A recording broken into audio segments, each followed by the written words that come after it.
These individuals were intimately connected with organizations now known to have been in the pay of the United States Central Intelligence Agency, America's #1 socialist. If I had been properly inquisitorial, I would have said, well, is it possible they're doing it to us?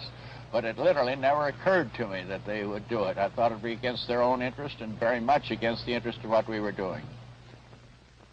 Two student leaders. Action. But I think the compromise here was minimal, and it was clear to me at the time that it could not be done without government money.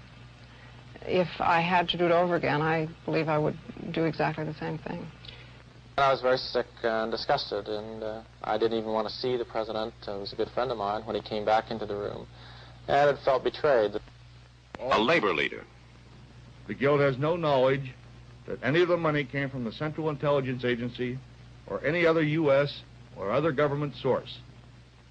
And the United States Senator. Apprehensive, I found on looking over the list that I was something like a patron or an honorary member of the board of directors or something of that kind on about 6 or 8 of the organizations that were being partially financed by the CIA in my own case, so that maybe I think everybody may be somewhat corrupted in consequence of this action, and be possible to charge that I'm a front for the CIA.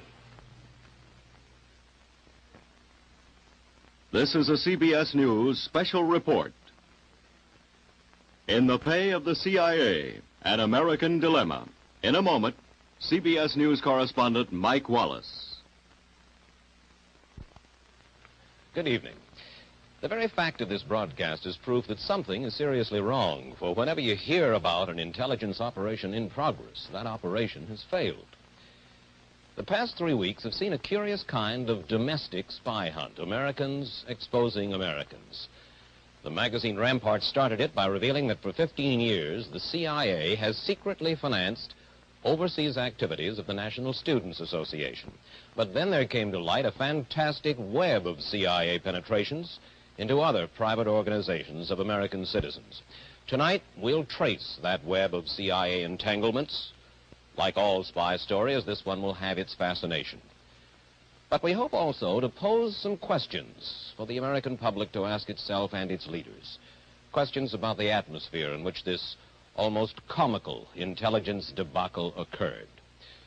For a beginning, let's drive over to CIA headquarters. At the wheel, correspondent Roger Mudd. Every morning, the Washington motorist who flashes by this sign, BPR, along the Potomac River Parkway, is reminded of the Humpty Dumpty quote from Alice in Wonderland. When I use a word, it means just what I choose it to mean, neither more nor less. And in Washington, BPR means CIA, neither more nor less.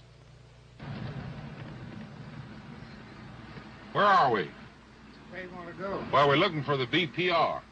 That's over further. Make a U-turn here, go back up to a traffic light and turn right around 193. Where am I now? Oh, you're in a government place. What is this? Well, if you don't know it, I don't have to tell. All right. So it's not the CIA, is it? That's right. Oh, it is? Yeah. What do I do now? Just make a U-turn around this light post here and go back up the traffic light, turn right around 193. All right. Thank you. Okay. This sign symbolizes the dilemma the CIA is in, how to operate a successful spy organization, but on money from a society which regards it with distaste. The result is ostracism in its most schizophrenic form. It tries to hide behind that silly green BPR marker, and yet it operates in a building well known to every local tourist guide. Its 125-acre tract was chosen because of what Alan Dulles called its isolation, topography, and heavy forestation, and yet approaching airline pilots use it as a landmark. The building's original $30 million appropriation was hidden in the budget of another federal agency, and yet the CIA sent out engraved invitations for the laying of its cornerstone. Its director is called America's Master Spy, and yet his official stationery bears an elaborate CIA coat of arms. It is listed in the phone book under Central Intelligence Agency, but its switchboard girls answer with a mysterious 351-1100. It is probably the world's biggest spy outfit, and yet it actually once held a press conference. Its agents lead invisible lives, and yet one of them was actually sued in open court for slander. In short, the CIA doesn't know what it is, a ruthless, hard-nosed Cold War espionage unit or a warm, friendly, semi-democratic graduate school for scholars. But if it once decides, BPR, the good old Bureau of Public Roads, might be a good cover. Roger Mudd, CBS News, Langley, Virginia. In truth, since its beginning, CIA has suffered from a personality split, for in addition to intelligence, the Security Act of 1947 ordered CIA to perform other functions and duties as directed by the President and his National Security Council. And that phrase has become a sort of blank check, authorizing CIA excursions into everything from simple propaganda to the overthrow of unfriendly governments. The key to CIA's current troubles is that unique American institution, the Tax-Free Foundation. Here is what happened. First, CIA itself set up a number of dummy foundations, calling them by impressive-sounding, if meaningless, names. Their sole function was to channel money from the CIA to a second kind of foundation. Now, these foundations were real, some obscure, some well-known, all involved in legitimate philanthropy. But now, in addition, they agreed to become conduits for Central Intelligence, mixing up the government money with their own, and then passing it on to the ever-growing list of private organizations which, during the 40s, 50s, and 60s, were climbing aboard the CIA payroll. Let's take a closer look at those legitimate foundations which became CIA payout agencies.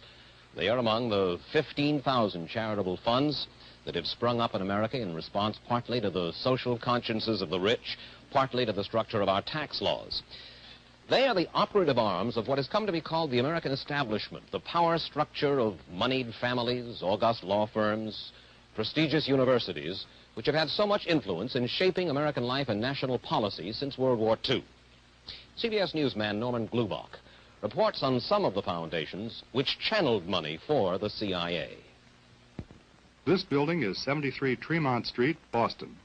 Just under its windows lies the historic old Granary Burial Ground, last resting place of such revolutionary patriots as Samuel Adams and Paul Revere. The building directory doesn't list it, but tax reports of the Granary Fund show its home as room 329, which turns out to be the law firm of Hemingway and Barnes. No one there would talk before CBS News cameras about the Granary Fund, a reticence which has proved universal among the foundations. But Granary Fund reports are signed by George H. Kidder. Mr. Kidder is listed in Who's Who in America. Among his former associations, the initials CIA.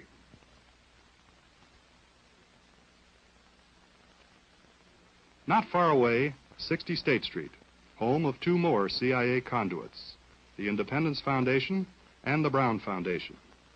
They do appear in the directory in offices occupied by the law firm of Hale and Dorr. The late Joseph Welch, whose verbal duels with Senator Joseph McCarthy helped end McCarthy's career and his era, was a partner here. Paul Helmuth, trustee of both foundations, wouldn't see us or even come to the phone.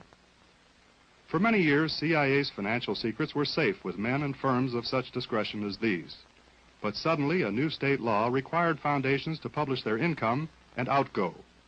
Now, under the golden dome of the State House lay the whole CIA story, just awaiting anyone who wanted to dig into the Attorney General's files.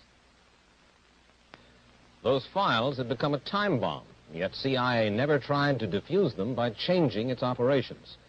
There, even today, you can see the Independence Foundation's 1964 payments to NSA and its president, Dennis Scholl, who knew of and still defends the CIA involvement.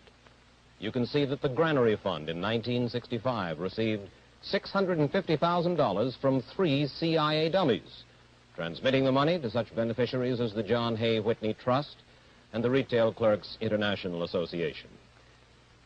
Perhaps you wonder why it has become so easy for the press to ferret out CIA's financial shenanigans.